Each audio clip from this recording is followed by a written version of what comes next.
नमस्कार दोस्तों, जय सिया राम। स्वागत है आप सभी का हमारे चैनल पर।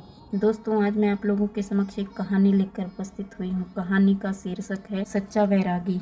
दोस्तों, एक साधु को एक नाविक रोज इस पार से उस पार ले जाता था। बदले में वह साधु से कुछ नहीं लेता था।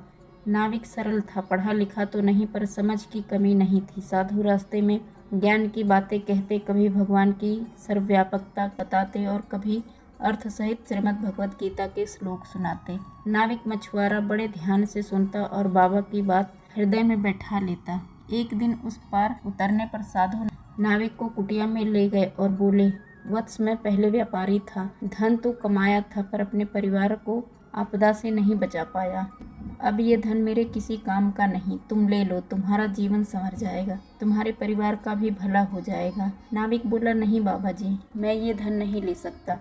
मुफ्त का धन घर में जाते ही आचरण बिगाड़ देगा, कोई मेहनत नहीं करेगा और आलस, जीवन में लोभ और पाप बढ़ेगा। आपने ही मुझे ईश्वर के बारे में बताया। मुझे तो आजकल लहरों में भी कई बार वे जिसे आप सर्वव्यापी कहते हैं नजर आते हैं, जबकि मैं उनकी नज़र में हूँ। तो फिर अविश्वास क्यों करूँ? मैं अपना काम करूँ और शेष उसी पर छोड़ दूँ।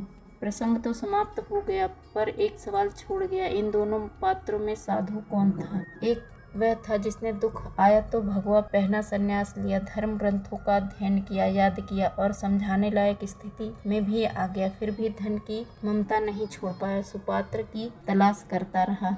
और दूसरी तरफ वह निर्धन नाविक, सुबह खा लिया तो शाम का पता नहीं, फिर भी पराये धन के प्रति कोई ललक नहीं, जिसे संसार में लिप्त रहकर भी निर्लिप्त रहना आ गया।